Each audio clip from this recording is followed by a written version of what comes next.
Greetings. Today I'm working on a little project and I really wanted to share it with you because I think this is a subject that we can't talk enough about here on YouTube. And I'm talking about the protection that we get from witches' jars or witches' bottles. I'm going to talk a little bit about the difference between witches' jars and witches' bottles, and perhaps witches' balls. You might have heard that as well. To some there is no difference at all, and to me the difference probably is purely personal, but I want to explain to you that I do use terminology to mean different things because it's different kinds of protection that we're looking for when we talk about what kind of protection do we need. Years ago, when I first started watching videos here on YouTube, there was a lot of information given about putting up protection for yourself and how important it was, particularly when you are practicing, doing spell work, doing whatever kind of magic that you're doing in your home, to make sure that you have protection in place beforehand. And I think this is somewhere where we're lacking today. I don't see a lot of people talking about it. A lot of people do say use protection, be sure you use protection, but they might not say why you use it and also what kind of protection that you might want to consider using. So I wanted to talk a little bit about that today. Now, I use other forms of protection all the time. I use, I've talked about my stones that I use, put around me. I talk about using candles. I talk about using different incenses or oils for protection. Of course, when we cast a circle, we're calling on the elements, etc., to help provide protection for ourselves when we do ritual. But we can't always be paying attention. We can't always be lighting incense. We can't always be lighting candles. We can't always be wearing our stones or having, our stones out. And if we do, sometimes they're not as effective as we would like them to be. Not that they're not effective, but everything has its limits. First I want to talk about a witch's ball. The reason witch's ball, to me, is something that is, it can be used for two different things. And when I say witch's ball, I really mean, I'm talking about something that really is in an orb. It's an orb. Most of them you can buy, you can make or buy. There's instructions all over the internet. Plus there's a lot of people that sell them.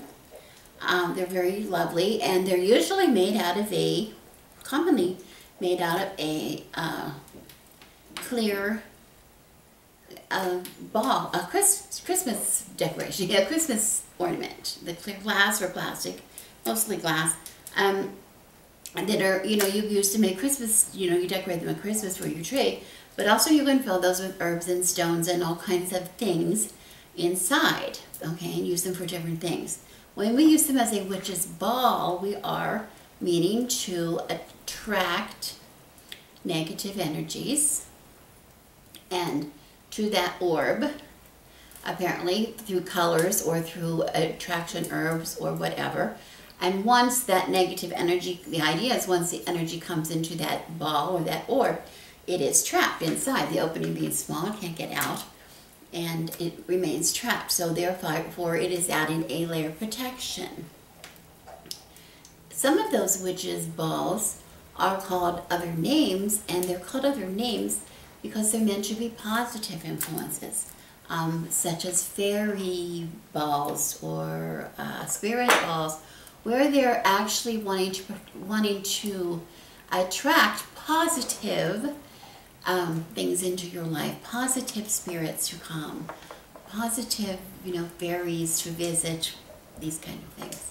So they can be either positive or negative, but the one thing that is true about witches' balls is they are publicly displayed. They're either hung in a window. I think traditionally they're hung in an east window. I don't know why, but that's sort of where they started to be hung. They could be hung in the garden. They could be hung in, above doorways, all kinds of places, but they can be seen. They're visible, okay? So the amount of protection that you're getting from a witch's ball, in my opinion, is limited because something that is truly negative entity, something that really wishes you harm, is not going to be fooled by something that they can see. something that is so obviously in front of their face. They're not going to be tricked. And the idea of a witch's jar or a witch's bottle is to trick and trap. Trick and trap, okay? Now, I use the terms witch's jar and witch's bottle to mean two different things, and that is only because I use that kind of protection in two different separate ways in my home. Therefore, I call the witch's jar something I use in one way, the witch's bottle I use in an entirely different thing. Please don't message me and tell me they're the same. I know most people think of them as the same, but for my own practice, it makes sense for me to differentiate between the two because I am using them for two different things. First, I will talk to you about the witch's jar. The witch's jar is something I use. Generally, it is a small jar. I don't have one in front of me here, but I want to say maybe a small jar, maybe this size, you know, like a small jam jar, or a the little, what are they, half pints. If you were going to use a canning jar, it would be the little half pint jar, but it's usually typically that size I use. But I do not use canning jars because my canning jars are far too valuable to use for canning than they are to use for something such as this. But you get the idea. For both of my witch's jars and witch's bottles, I use bottles that I don't ever want to use again for anything else. Okay? Because you're not going to use them ever again for anything else. Once you use it, it's finished. So I like to recycle things from my kitchen for this purpose. And this is why I said, like, any kind of a used jam jar, I don't tend to use those because I usually make my own jam, but something small like what might come in that little jar. It doesn't have to be that small. It can be larger. But the idea is for both the jars, witch's jar and witch's bottle, is that you want to fill it. So if you're going to want to fill if you use something too large, you're going to have to put too much in it to fill it. Okay. Now, witch's jar, the small jars that I use, is something that I use inside my home. That's one difference between a jar and a bottle. To me, again, to me. The jar I use inside my home, usually tucked in the back of a cupboard somewhere, in the bottom, maybe under my sink somewhere, in the back of a deep cupboard, maybe behind my refrigerator, maybe, in the back of a closet somewhere, bedroom closet or whatever. And that jar is meant to almost work in the same principle as, if you're familiar with the principles of Feng Shui. In Feng Shui, energy is always moving. Hopefully, energy is always moving throughout your home. And the idea of how you place different things keeps positive energy moving. And as soon as the energy stops moving, you have a danger of having areas in your home where negative energies can be trapped, and which can be very bad and lead to some stuff like illness or misfortune of some kind. Okay, that's according to Feng Shui, as far as I understand it. I'm not an expert in Feng Shui, but I do like the principles of it. A witch's jar stuck in the cupboard in the kitchen, or stuck in the cupboard in the bedroom, or in the back of my witch's cupboard, or those kind of places under my sink, is meant to attract and trap negative things that may enter my home. Not necessarily horrible, bad things, but, because I have a lot of protection in my home already. All witches do, right? We have candles burning, we have incense burning, we have, all kinds of things that we're very aware of. I have protections placed on my witch's cupboards, guarding against all kinds of, intrusions. I have things, all throughout my home. I have protections, but, it doesn't stop the energy, the bad, negative things from coming into your house. Think of it in these terms. If you have a pet and you have a flea protection on your pet, which I do on my pets, it's a kind of flea protection that it breaks the cycle of a flea, right? A flea can come upon my dogs, for instance, but the flea cannot reproduce. So once the flea is eradicated, it breaks the cycle. We can have no eggs that are going to hatch into new fleas, which that is the problem with the cycle of fleas. Okay, so most of the effective flea medications handle that, because every time my dog comes in from the park, or comes in from the yard, or comes in from the beach, or comes in from the groomers even, or the vet, where there's any place there's other dogs, they're likely to have to be bringing in fleas. Okay, the protection that is put on my dog keeps it from going really making a big problem out of it, but it's there nonetheless. Okay, that's the way I think about the negative energy that is coming into my house on a daily basis that we bring in from places that we have been. Anytime that my husband and I go out the door, around other people in other places, we have a tendency, you know, everybody does. We could be dragging something, could be tagging onto us and hitchhiking their way into our home. When people come into our home, we don't know where they've been. There's negative things that come in all the time, negative kind of energies, maybe illness, whatever. But it's something that's coming into the house. The witch's jars placed strategically throughout my house are meant to trap anything negative. Trap anything negative.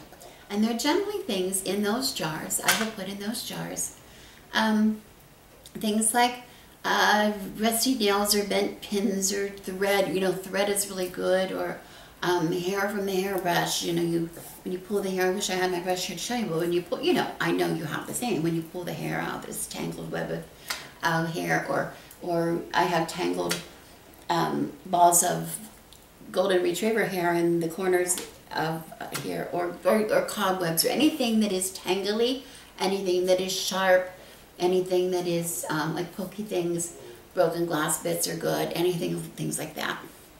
Okay, put in the jar. And I didn't bring it over here, I meant to, but my husband, we have a little dish sitting out on one of the altars in here, on the edge of the altar, where we put things that we find that are good for a witch's jar or a witch's bottle in, you know, save them in the dish. Like anytime we find, you know, like a bent pin, or like he found rusty nails, he's always using reclaimed wood, or when you do a remodeling project, you get rusty nails or whatever from inside the walls. Those are really good, especially if they come from the house that you're in. Tangled hair, tangled threads, you know, those kind of things.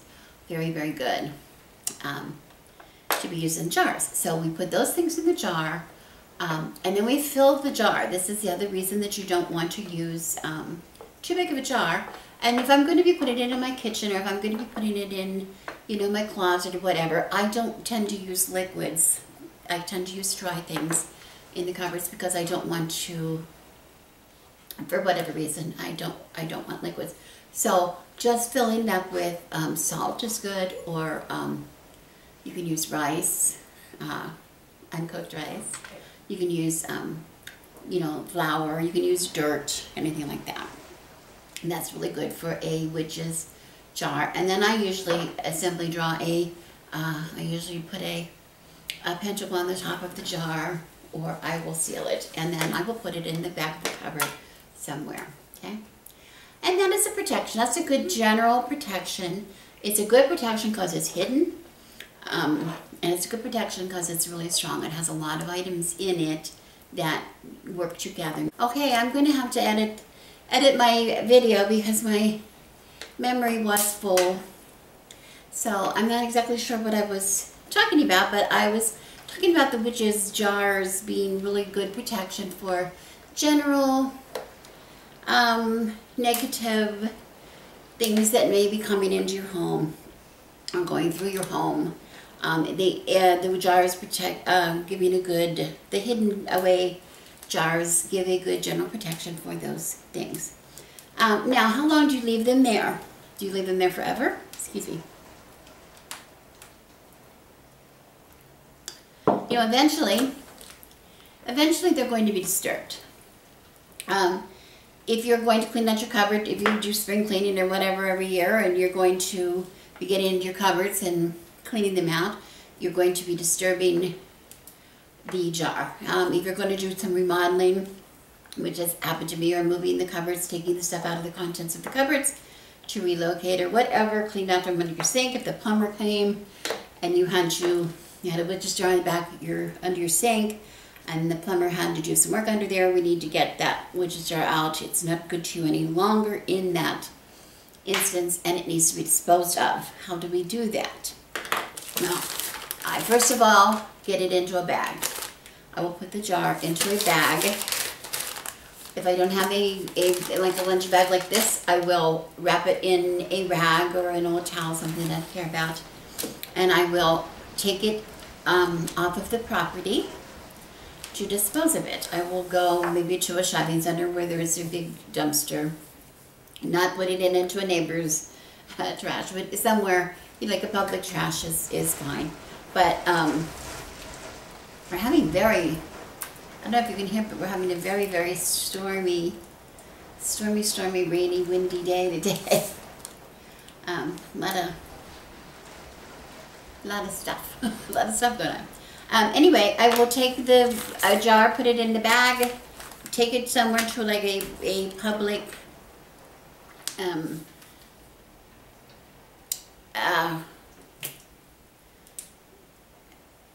dumpster, something like that, and throw it in the dumpster, turn my back, walk away, and not look back. Do not look back on it. Okay. And then it's time to make a new one. And now you don't have to keep them in the same place. I mix it up a little bit. I don't always have one in my under my sink, or I don't always have one in the back of my pantry, or I don't always have one. I tend to always have one in the back. I have one witch's cupboard particularly that's very deep, and I do always have one in the back there. But I change up, where it goes, like what shelf it goes on, whatever. What I put in it, etc. Okay, so that's a witch's jar. That's a witch's jar. What we use them for, how to dispose of. Okay, but now I want to get into something, really the meat of what I want to talk about today is a witch's bottle. A witch's bottle is, to me, big guns protection. Big guns protection. And this is what I feel there's not enough focus on YouTube anymore. People are not talking about it enough. You hear a lot of people say, be sure you give yourself protection, but they don't exactly say what kind of protection you need and how to go about doing it one way. Keep it in mind that yes, all these other protections are necessary. Just the very fact that you're doing magic, that you're opening yourself up, you're disturbing the elements, you're disturbing the natural, whatever's happening, you're putting your spoon in the pot. You're dealing, like it or not all the witches that you're going to be dealing with here on YouTube or in your lives are going to be good friends of yours. You're going to cross paths with some people from time to time. There's always a possibility of someone putting a hex or curse on you. There's always the possibility of, just the door being open to some kind of negative, really bad entity coming into your life that is not welcome. We want to put up a super duper protection before you do any kind of magic. Before you get into any kind of magic, make sure you have all the protection that you can muster in place. I can't overemphasize that. A witch's bottle is a perfect way, one perfect way to do that. It's not the only way, but it is a really good way. It's very strong, powerful magic. Okay? Especially depending on, you can make it as strong as you want. And a witch's bottle to me is something that is not inside my home. It does not come inside my home. It stays outside my home. Now, I, yes, live on my own land, and I have lots of land that I can dig up. And this is, a witch's bottle is usually buried somewhere on the property. And I realize that many of you live in apartments, or many of you live in homes that are not yours, whatever, that you don't have the land. You don't have to put it in, buried in the ground. You can put it in the bottom of a potted plant. You can put it, in a, hide it away somewhere in a, the bottom of a, like an old chest or whatever, something that where people are not going to disturb it, where it will not be disturbed. Maybe you have a bench, storage bench outside. Maybe you can put it in the bottom of that, in the very bottom. Somewhere where people are not going to mess with it is the idea, okay? And to do a witch's bottle, the difference between a witch's bottle and a witch's jar as to what you put in it is, witch's bottle is really meant to trick whatever it is, the evilness that is there to wish you to give you harm, to cause you harm, into thinking they have found you inside the jar, okay? Inside the bottle, inside the bottle. So what goes in there is not just anonymous nails and rice and, you know, thread and those kind of things. You should have things in the bottle that are part of you, okay? But let's back up a little bit. I do usually use a bottle about this size. This is, I don't know, a pickle jar or Oliver Beets or something like that. It came in this kind of a size. It's a little smaller. It's not a quart. It's a little smaller than that. A quart jar is a little big for me to use again. But what I like to do, number one, prepare my jar before I use it by putting a face on the jar. Oh, I wanted to get something. Let me get up and show it to you. I'm going to cut here just 1 second. Okay, I want to go into the history of these witches' bottles. First of all, they were first known to be in use in during the Middle Ages, and they're very commonly found. Were very commonly found in digs and old homes and things throughout Europe. Not that they use them more in Europe than they use them anywhere else, but because they were so often. So many of them, people, you know, a lot of old things are still there. You know, in the United States, we have a tendency to destroy anything after a few years. We have to rebuild it. So there's not a lot of old surviving homes. They're harder to find. And also, a lot of people here might not know what they're coming across if they find an old witch's bottle. Where in England, for instance, I think a lot of people are really familiar with them. They were commonly enough used that people really learned to recognize them when they saw them. And one of the ways they recognized them was by having a face. And I just wanted to show you, this is a jug that I take. I don't know how well you can see it, but I take this jug with me when I go camping. And it is a modern piece. My friend made it for me. But it's a replica of a piece that was found in period. And I don't know if you can see it, but right here on the front, it's probably not going to be able to be seen. I hope so. I don't know. There's a glare. But right here on the very front is a man's face. His hair, eyes, nose, mouth, and even a beard. And there's a lot of medieval pottery found, especially throughout Britain and Germany and some other parts of Western Europe, excuse me, with faces on them. That's a very, very common thing. And some of those were used, the face was on there, yes, as a witch's bottle, and then there's other reasons too. I'm not going to go into now the history of it, but some of them.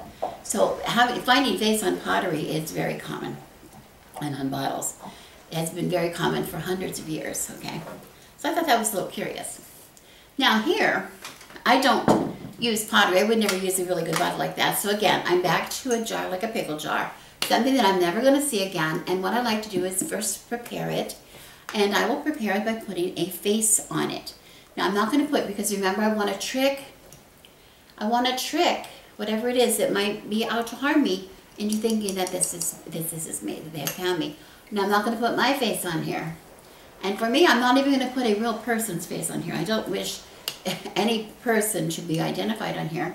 So what I like to use is, I like to use images I find on the internet, and I Google, excuse me, I have to wipe my teeth. Kind of cold in here, and my tea's warm and young. I Google full moon face. Full moon face. And this is something that I got for today. Now, as you can see, now before you start on me, I'm not going to put, before I put the, our beloved moon into something so horrible as this is not really the moon's face. This is an artist's rendering. And if you Google full moon face images, you're going to see all kinds of really interesting images for the face, artist renditions of the face of the full moon, which I love. I love to use it for this purpose because they really look like a face, but they don't look like a person's face. you don't really know them as a person. It's just a face, okay? So anyway, this one I copied up today. But you see it's really large. It's too large for this kind of a jar. If I were going to get a jar this big to use, I'm going to have a lot to fill. So again, I'm going to reduce it in size, and that's what I did. I reduced it. And of course, as you can see, as I reduced it in size, I also lost the color ink out of my cartridge, which happens all the time. So it's not really even the right color, but still it works. It still has the good imagery. Okay? And what I'm going to do is I'm going to take this face and I'm going to apply it to this jar. Now that's really simple to do. You say, I don't need you to show me. Well, you don't need me to show you. But I want to show you one way that I do it, because I don't want to put it on the outside of the jar. Because I put it on the outside of the jar, remember this jar is going to get buried in my yard. The moisture from the dirt, etc., this is going to come off pretty easily. And I really like the look of it if it's inside the jar. So that's what I'm going to do. I'm going to just cut the image out. It doesn't have to be a great job. But I just, you know, wherever I print it, you can make it any size you want to. I think this is something like, I reduced it 30% or something like that. I'm not sure. I just reduced it. I just randomly reduced it to I thought it was going to be the right size. And then, okay, now I have it this size. And I want to put it inside my jar, because that's going to look really cool with it inside, okay? So what I'm going to use is I use Mod Podge. We've all used this at one point or another. And this is a Gloss Luster, which is really good because this is really good. It's water-based, so it's really easy to use. It's easy to clean up. But also, it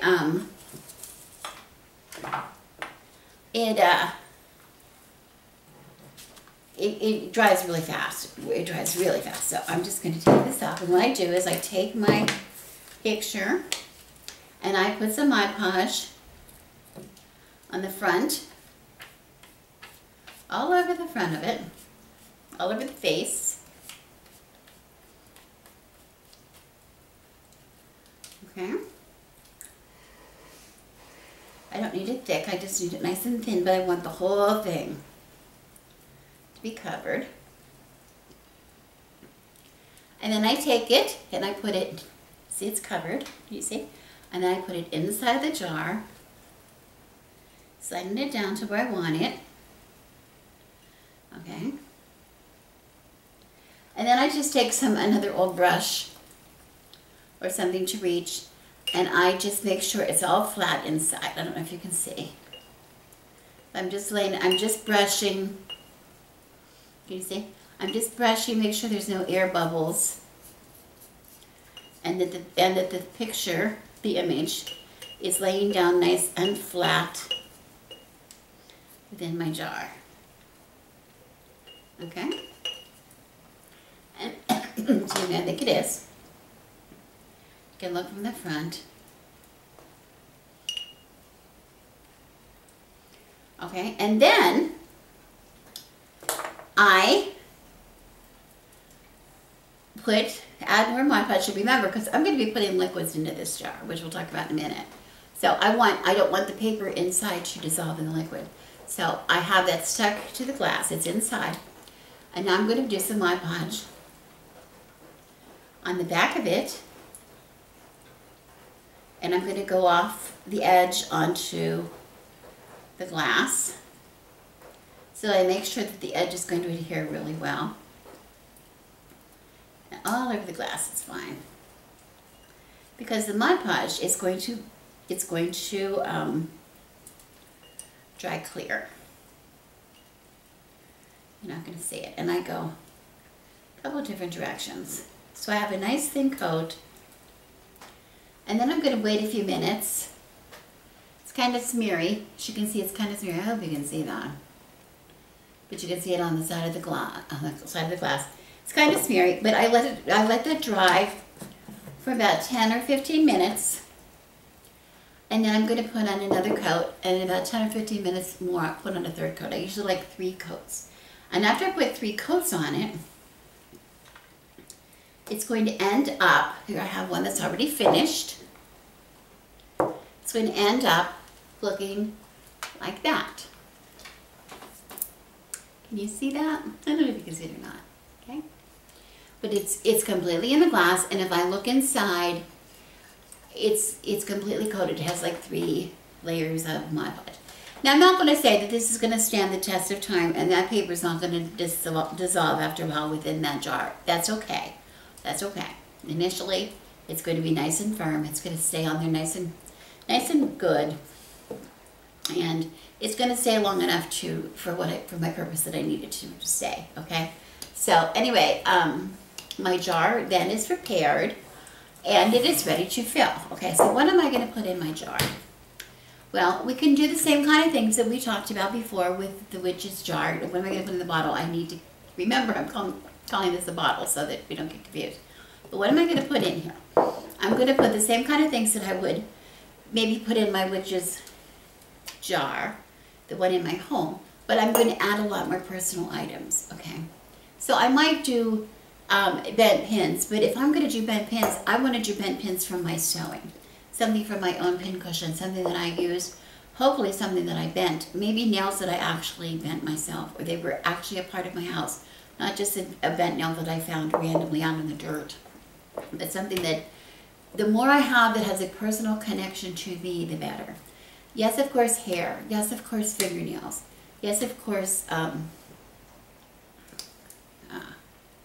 what other kind of things can you use? Well, I will put all kinds of things in here. I will put, and depending on how, some people are more squeamish than others, and I understand that, But I love to put things like, cotton swabs. I like to put things like tissues, used tissues that I have used. I like to put, if I have blood on anything, a Band-Aid, a used Band-Aid from me will go in there. Hair, of course I'll put my hair in there. I said my clippings. Let's see what else. If I were a younger woman, not a crone, I might put a used tampon in here. I think that would be really effective, a very good effective thing to use. I understand a lot of you don't like that thought, so I'm not going to dwell on it, but think about it. It's a very, very, blood is a very, very strong ingredient in a spell, in any spell. So you can also, if you want to, you can also like prick your finger on a tissue, get a little blood on there, put that in there. And then I fill the jar, the remainder of the jar, the space in the jar, rather than use something like a rice or use something like sand, I will use urine. Okay. Now you can see I'm not going to put this in my kitchen cupboard. It's just a little kind of a different thing, right? This isn't something that, when you're looking around for, to see if you have any oregano, you don't want to come across a jar of urine and bloody tampons. But anyway, it works perfectly fine for this. Okay, so anyway, I would then fill it with urine, and then I would put a lid on it. Okay. Now on the lid, you can do a lot of things. You can, I will probably on the lid, I will probably add a pentacle on the lid.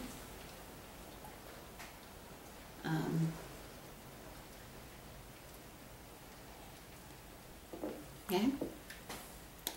I might also, add a candle, take a candle, a black candle, and light it and seal the jar. I might do that. I might take hair, especially if it's hair that I have spun, and when the one I showed you before, how to spin my hair. Then I braided my spun hair together into a nice thick braid, and I might use that and glue that around here as well, if I really want to keep it secure. It's up to you what you want to do with it, right? It's completely up to you what you want to do with it. But at any rate, it's very strong magic, very powerful protection, and I really, really would love to see you do something like this. You don't have to do the same thing as I do, but do something like this and keep it up to date. Now, I do it at this time of the year. Imbolc is a time that I traditionally we'll do it. We'll make a witch's bottle for the outdoors because, as I said, I don't know if I said it before, I got edited out, I can't remember. But most of the time here, at least, we have starting to open up our windows more. We have this, not today, but you know, we've had our windows open. It's been warm, and so the doors and windows are open more often. So I want to keep protection by the door. I will bury this by the door. I will bury it by a window. I'll bury it by the chimney. There's different places on the property, maybe at the gate of my property, that I will use. Using different places all the time, and of course those are kept in place. They are kept in place. Now what happens if you're going to remodel, you're going to dig up a patio, you're going to put in a new fence, whatever, and you uncover one of your old bottles? The same thing that you did with your jar. Just pick it up, put it in a bag, or wrap it in a rag, take it off your property, dispose of it, turn your back, do not look back, walk away. Okay? And be sure to put in something new.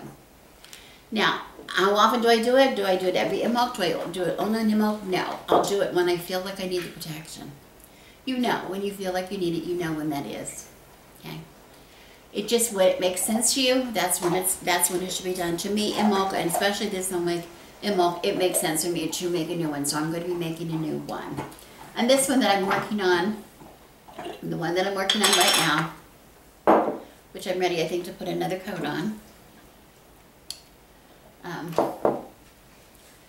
of the Mod Podge is, see, I didn't have to wait that terribly long, did I? Once it goes clear, you can tell that you're ready to do another coat. And it sort of runs down into the bottom of the jar. And I like to change up the direction that I go to.